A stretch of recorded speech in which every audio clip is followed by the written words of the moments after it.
Do you normally drink whiskey though? Or? No. You don't? No. Alright, cool. Only beer. Alright. Oh man. Drinking from 11 a.m. It's actually still 11.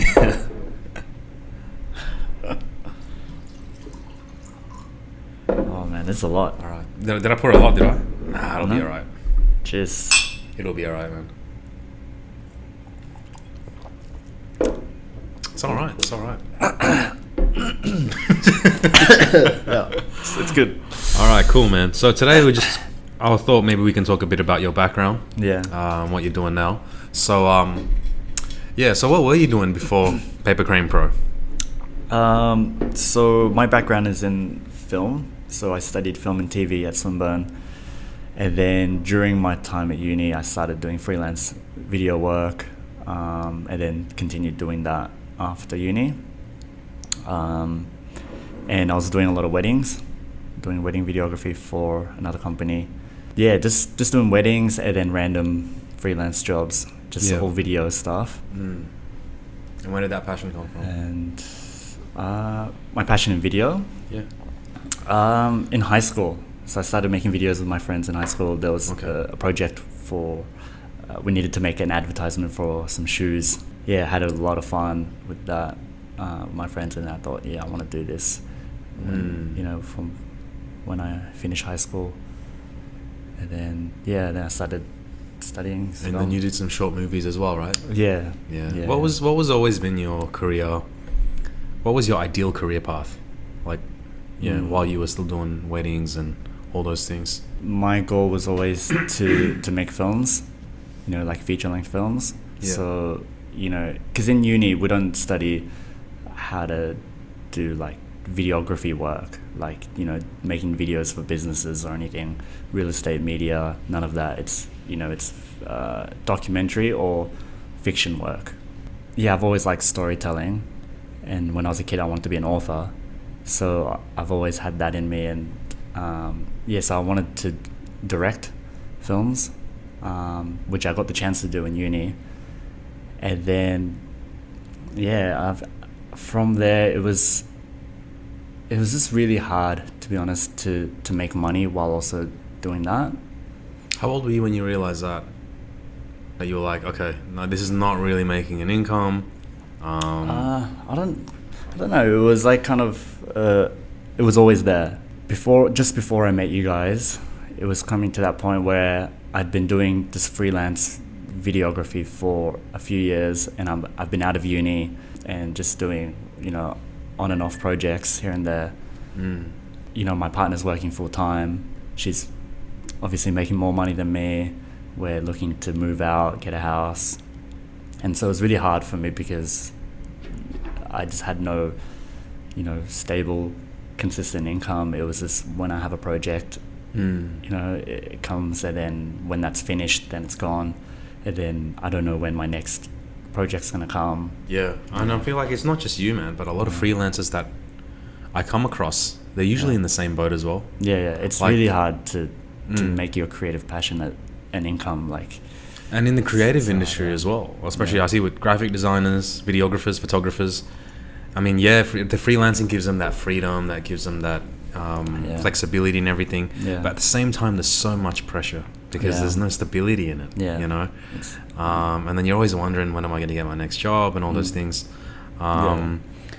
So did you ever feel like freelancing was unfulfilling in some way? Just picking up jobs here and there, not really focusing on one thing? Or I definitely felt like that.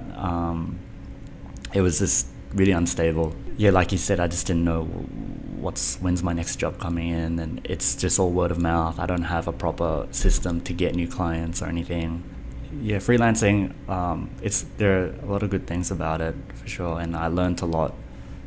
All of my skills that I learned, about video, that's from YouTube and freelancing, just actually doing video jobs.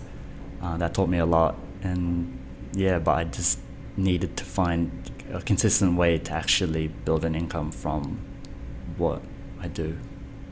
Fair enough. Okay. Yeah. And then what do you feel like has been the most challenging transition between freelancing You can't handle it. You can't handle it, can't you? No. You got to drink more whiskey, man. Like, you just get used to it. Oh man. Yeah, as I was saying, what was the most difficult aspect transitioning from freelancing, doing all types of work, into doing full-time real estate, marketing? I think what I've found is the most difficult thing about real estate media is the turnaround is so quick.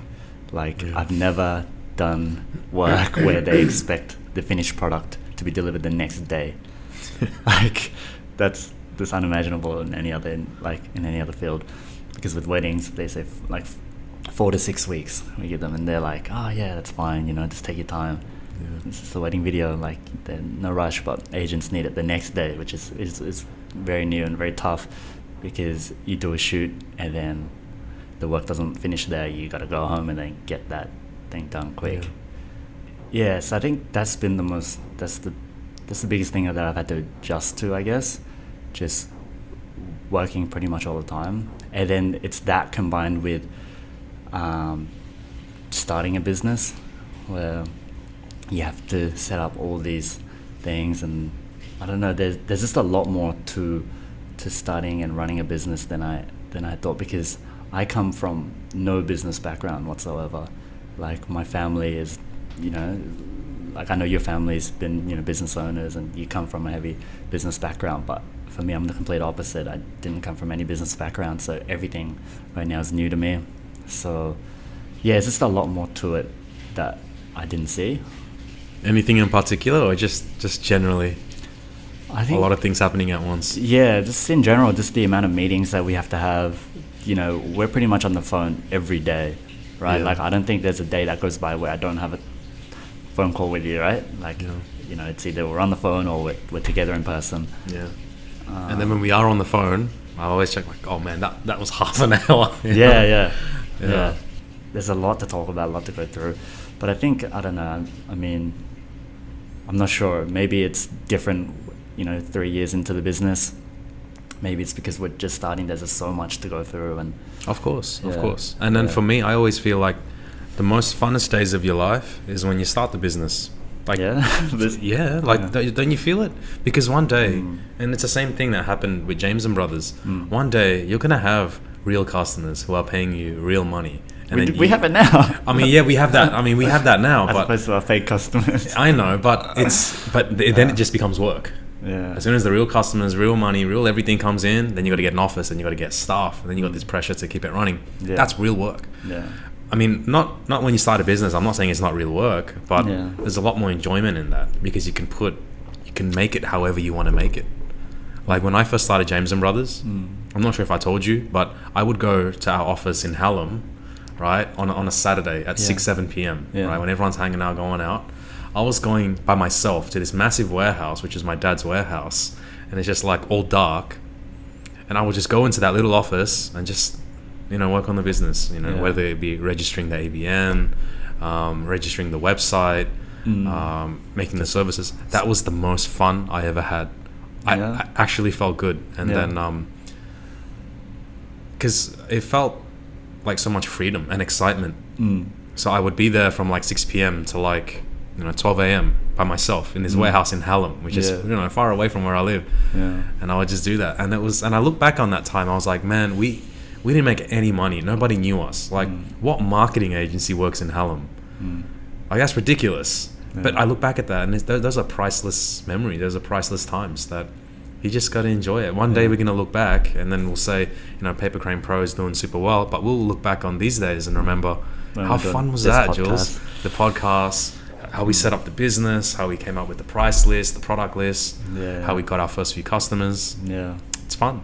Like, for me, it's fun. It's fun. Yeah. It's definitely fun. When you were doing that with James and Brothers, when you were alone in that warehouse, did you feel like, man, is this really gonna work? Like, is this actually gonna?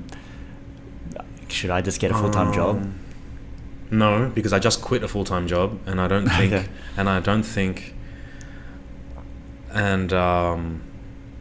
it just wasn't for me, man. Like, and if this doesn't work, it's okay. Like at least I tried, and I'm enjoying the process of trying. Yeah. And then I don't know, deep in my heart, I was like, there's no way it's not gonna work. Like, really? I mean, I quit my job for this. How is this not gonna work? Like, I will make it work. And then Nathan and my business partner at the time, I convinced them to come as well, to join me on the journey.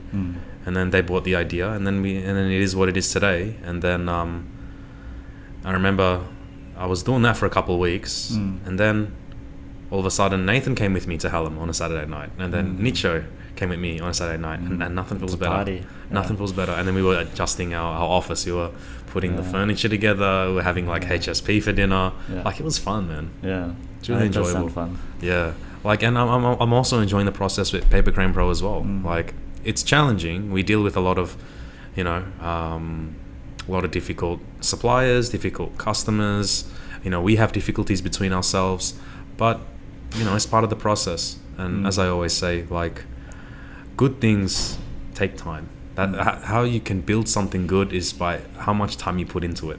It's like when you do a video, right? My non-real estate clients will say, Julian, take as long as you need. If you submit it to me soon, I'm probably not going to be happy because it means you rushed it, right? Take as much as you need. And it's the same thing with everything else in life, you know? It's just, I understand that real estate is an exception. It's an exception because they pretty much need our product to sell. Yeah. So I understand, like photography and stuff. But yeah, that's just the way the industry is. Yeah, man. So, which brings to my next question. Why do freelancers struggle to transition into starting, businesses or focusing on one industry or one particular product? Is it because the lack of business expertise? Is it maybe fear? Or? Probably the lack of business knowledge and how to run a business and how to start a business. Because what's the stat? It's like, 9 out of 10 businesses fail after a year. So what is it? 9 out of 10. There's some stat like that where a majority of businesses will fail after a year or something. I don't know, but I do know that the average business life cycle is 3 years at the moment, which I'm that was before COVID, right? So I don't know, it's probably less now. So to actually have a successful business is not easy. Yeah, it's not. It's actually even, the divorce rate is 50%. I'm pretty sure business is higher than that, you know?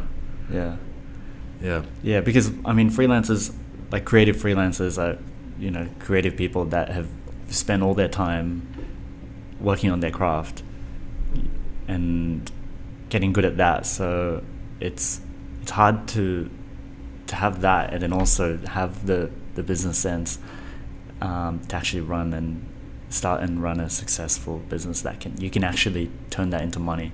Because it's one thing to be able to create something, but to be able to sell that to the world and get people to actually pay money consistently, that's really hard.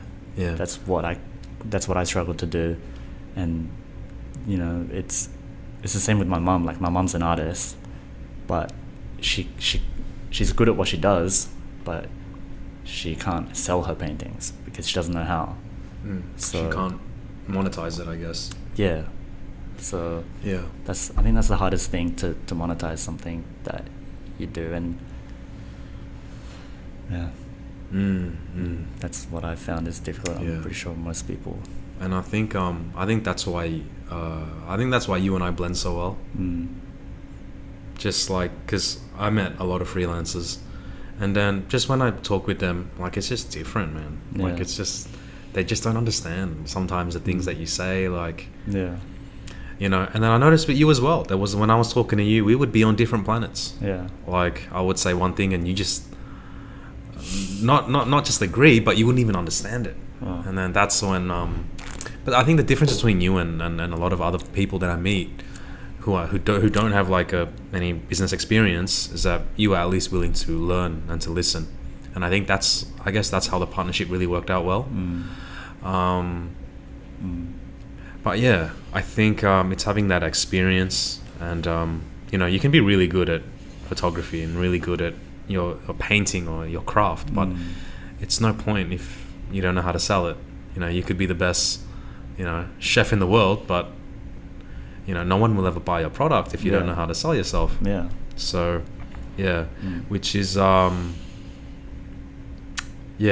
which is I think why, as a business partnership, we don't work well because we're good at different things, but because I feel that we blend quite well. You know what I mean? Because it's not easy to. I mean, you could be really good at one thing, I could be really good at another thing, but that doesn't mean it's going to be a perfect relationship. Yeah. Like you have to be willing to learn from each other. You have to know when to concede. You have to know when to stand up. Yeah. And I think that's how it works well.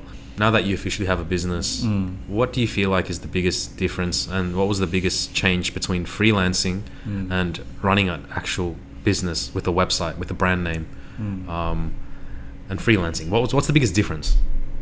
I think now, like, I'm doing something every day. Like freelancing, it was I work on a project, and then for a few days I got nothing, or for a few weeks or months, I don't know. But now it's just like every day is just consistent. Like I'm working, like if I'm not video editing or photo editing or something like that, I'm still doing something. And then for someone who never really, and I'll just be upfront, like if you never done a business before, and all of a sudden you're doing a business, but it's a partnership, and you're working with me and Nathan, who at the time you only knew each other for like 6 months. Like were you scared? Were you nervous? Yeah, I was scared. Yeah, I was scared. What was going through your mind? Obviously, like, is this really what I should do? Because I'm going to be committing the next, if I do this, I'm going to be committing my next few months or years or whatever into this. Should I be trying to do something else, or should I do this? And then, so I was scared, but at the same time, it's like I felt like we've in those few months that we knew each other, we talked quite a bit as well, and I could understand what the benefit is for you. So if I see no benefit for you, and it's like, oh, this is too good to be true, then obviously I'll be a bit like, this is shady. Yeah. Like if you're like, look, I'm gonna change your life, it's and it's not even for me, it's just I'm just doing everything for you, then I'll be like, nah, because something's off. Yeah, something's fishy if it's just too good to be, like they say, if something seems too good to be true, it probably is. So because I could understand what the benefit would be for you, and I could see what the benefit is for me, then I made that decision. I think I'm gonna do this. Yeah, I mean, what did your friends say about it when you told them? Were they like, Takumi, you only known these guys for like X amount of time? No, I don't think they said that. It was kind of a slow transition anyway, because it wasn't like a set date, and it was like, all right, now we were already like discussing it from a long time. Yeah, it was kind of a slow thing where it was like, all right, look, I'm gonna take care of all your video stuff in James and Brothers, and then it just slowly, naturally formed into, let's create a real estate only media company, because James and Brothers, you guys were digital marketing. And you guys didn't want to be just real estate. Like, you guys were getting known for that, right? Yeah, I mean, everyone thought that we were a real estate video company, and I was just like, they thought you were a videographer, and I was like, no, we're actually digital marketing. So it was hard to sell that product, and it just didn't seem like we were focused. And I was reading this book called Built to Sell. It's how creating a business, which I'll lend to you. No, I can't lend it to you because it's a digital copy, but do buy it. Like, it's the best $20 of your life. Like, you need to focus on just one thing and be really good at it. And that was why I was like, Nathan was like, Jules, we're not gonna do videos anymore, no matter how good it is. Like, we don't have the passion to keep on getting freelancers and hiring videographers. That's one.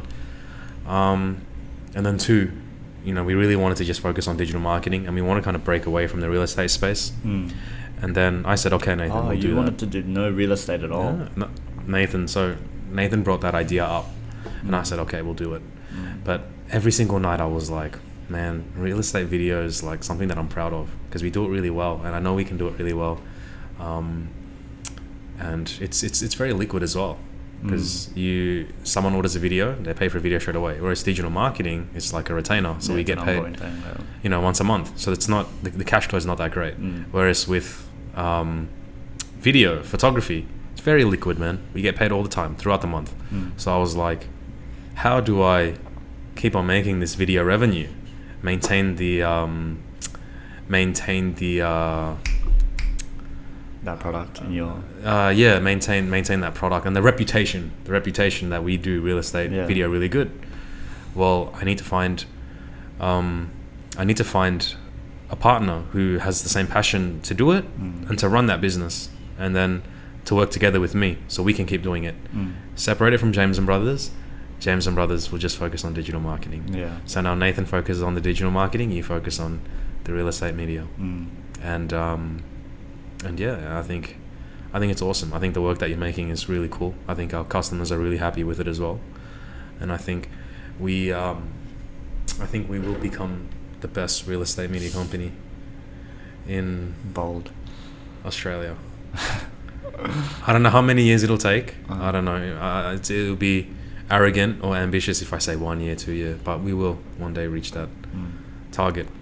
And I think it's the same thing, man. I mean, when I got into a partnership with you, I'm like, you know, I feel like I have a lot of similarities with my mother. She trusted people very easily. She trusts anybody easily.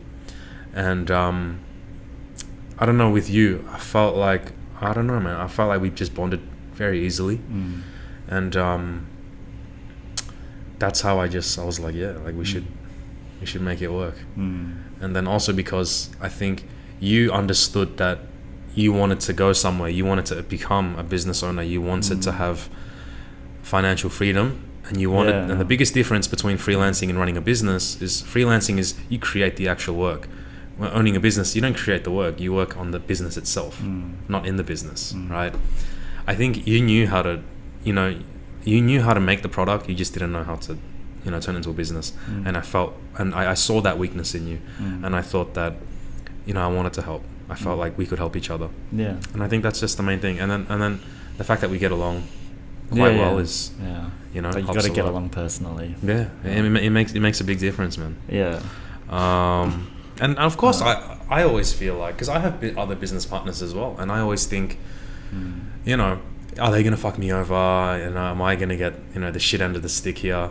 But then at the end of the day, everything that I personally believe, and you don't have to agree, everything that happens to you is your own fault. Yeah. It was your choice to trust this guy. It was your choice to give him this job. You were the one who decided how to put the partnership together. Say your wife or your girlfriend cheats on you, your business partner steals your money. I mean, who was the dumbass that trusted them in the first place? You know what I mean? So that's how I feel about it. But you got to take responsibility. Yeah, I think so. And I think a lot of people that I meet, and are like, they think they just fucking, they think they know everything. I'm doing everything correctly, Jules. I'm the man, But at the end of the day, they're just so unhappy. They have unhealthy relationships. They're not financially where they want to be. And they just try to find everything to point at, but they just can't point at themselves. And I feel like it's so hard to, like, you want to help them and you want to talk to them, but that it's just like, man, it's gotten to a point where it's like, I can't help you anymore. Like, when I see that type of mindset, that's definitely not, that's not a business partner that I would want to, that's not, I mean, it's not anyone in my close circle that I want to, get involved in unless I can help them. But I think that was one of the biggest differences between you and a lot of freelancers, because a lot of freelancers that I met are some of the cockiest people. It's just like, yeah, look, man, I make the best video. I use, like, my gear is the best. So, well, if that's the case, why are you still freelancing? I mean, if that's the case, why are you still, so desperate for work? Why are you a jack of all trades but a master of none, right? Why is that? And then they just go, I don't know. And then it's just hard to see. And I'm not talking about specific people that I've met. I've met a lot of nice people who actually enjoy freelancing, who love the lifestyle and are successful at it, who are probably much better freelancers than they would be businessmen, right? Yeah. And I respect that. So I'm not targeting anyone in specific, but I just mean, people that I meet. And I think that was, and I think when I spoke to you, I knew that from the beginning. Like that time when we sat down in Fortress, right? and when I spoke to you, I already planned what I was going to say to you the day before, because I understood where you're coming from. And when I said it to you, you were like, I could tell you were like, yeah, fuck, you know, Julian's right, you know, like, and I think that's when you realize that someone's on the same page with you, you know. And anyways, so, you know, it's like what we were talking about yesterday. You know, what do you define as successful? So for you, with the career path that you're on now, what do you consider is successful? Or is there a point in time where you can say, this is what success looks like? Is there like a milestone where you go, okay, I'm successful when I make my first, you know, 7-figure, or I make my first 8 figures, or... I don't know that there's a specific point that is successful. I think it's just always just chasing that success, and I feel like life is always like that. Like, you're just always chasing to get better. Like, you won't ever hit a point. Even the most successful people in the world, they will feel like they want to grow and improve, and they want to go somewhere. I feel like everybody's trying to go somewhere. No one's just sitting still and going, I'm not going anywhere. Everyone has something that they want to get to. And, you know, like, you've talked to some millionaires, billionaires, and they still want something else. Like, you know, they're all chasing something else as well. So I don't know. I mean, you know, I would like the business to get to a point where we have shooters other than myself, and, you know, everybody's happy doing the job, you know, feeling good about what they do. I really want there to be like a, you know, a friendly, good work culture where we can all come together and just feel like friends, and just feel happy. Because like we're saying, that's the greatest level of success, is to be happy. Yeah, that's true, man. I mean, I 100% agree with that. It's like what I was saying yesterday. I don't, even Elon Musk, the richest man in the world, I don't consider him successful, you know. He's been divorced how many times? It's like, I mean, what's the point of being the richest man in the world if, you know, your kids don't want to be in your life, you know, you can't find someone who loves you for who you are? I don't think that's successful. I think if you make... I mean, parts of his life are successful, I guess. And then, But as a whole, I don't feel like I don't consider that a successful life. I think, for me, I consider a successful life to be where you can have a balance of everything. You say, hey, you know what? I only make 60K a year. You know, I only make 40, 50K a year, which is nothing, right? But my wife loves me. My kids are proud of me. And every day I get to go home to people who love me, and every morning I leave to do something that I love. Like, I consider that more successful than anything in the world. You know, and I feel like people get lost in the I gotta hustle, I gotta work hard, I gotta make more money than, you know, this guy and that guy, and I want to be number one. Number one is the best. You lose so many things in the process, man. Like, one day, Takumi, you will be, you know, a millionaire, right? Multi-millionaire, Lamborghini, you got it. Big house, you got it, right? And then, you know, what if your wife doesn't want you? Your parents, you know, maybe already passed away. You know, your health, you got diabetes, you got cancer. Is that really success anymore? You know? Well, no, I've never been obsessed with becoming rich. I mean, obviously, like I said to you from the start, like, I just want financial freedom, which is what I think everyone wants, you know. Not like to be able to do the things you want to do and not be held back from it just because of money. But I don't care about having a massive house, like living in a mansion. I don't want to live in a mansion. So I don't care about being really rich. So I want to just be, just financially free. Financially free. And if you look up the definition of financial freedom, it doesn't say financial freedom is when you hit 10 mil or 100 mil. It's when when you get to buy this car, when you get to retire. It's not. Financial freedom is when the amount of money you have does not restrict your lifestyle. That's when you hit financial freedom. Right? And which is so true. Some people prefer to live, you know, cheap. Some people like to spend a lot of money. But at the end of the day, you live how you want to live. And there's no financial constraints to that. I think that's what That's what everybody wants. Yeah. But yeah, I feel like, I mean, in the last 12 months, Takumi, like you've changed a lot, man. Like just the way you talk and the way you think, like it's really different. And I feel there's still a lot of challenges that, you know, you have, a lot of things you don't understand, a lot of things. And same thing for me. I'm learning so much as well. But when you think about it, we have the business now. We actually have customers who know us, know our brand, and like our product. You know, we have a website. You know, we're getting paid now. And you also just got your first house this year. So when you think about it, we're doing something right. Yeah. You know what I mean? It's encouraging. Yeah. And the next question I wanted to ask you is, how important is it to have like-minded people in your circle? People who understand what you're going through, people who encourage you. I mean, how important is that to your career path and also to your general well-being? Yeah, I think it's definitely important. It makes you feel good.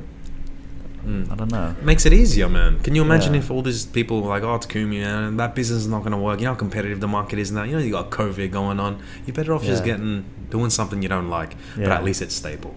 Yeah. I mean, how can, you know? Well, yeah, luckily I have no friends who would say that. Yeah. All my friends have been encouraging. They've been supporting, and my partner's been supporting from the beginning. And yeah, lucky to have people that encourage and support me throughout the journey. Makes it easier, right? Yeah, for sure. It's definitely important to have the right people surrounding you, because that's going to affect like who you spend time with every day. That's going to affect your mentality, like how you think or what you think about things. And yeah, and I think that's why, like, you know, spending time with you and Nathan and stuff, that's changed my thinking throughout this year, because I'm just spending so much time with you guys. So yeah, I think it's who you spend time, like they show me who your 5 closest friends are, and I'll tell you who you are. What? No, it's correct. But there's this one guy who says that, but in a really funny way. Oh, what does he say? I forgot his name. But what does He's he a say? really rich, successful guy. He was like, show me your closest 5 friends. No wonder you're fucking poor. You know, like that's what he pretty much said. And my friend once told me, and then when he told me, I was like, no, that's so true. It's an average of every 3-4 years, the entirety of your circle will change, but there will only be one or two people who will always stay within your circle. But it's an average of every 3 and 4 years. Your circle changes, and it gets smaller, and you really know who the real players in your life are, which is so true, man. So true. Like, it's just that transition of meeting new people and losing old connections. And I feel like it really reflects, like, the people that I hung out with when I was a teenager.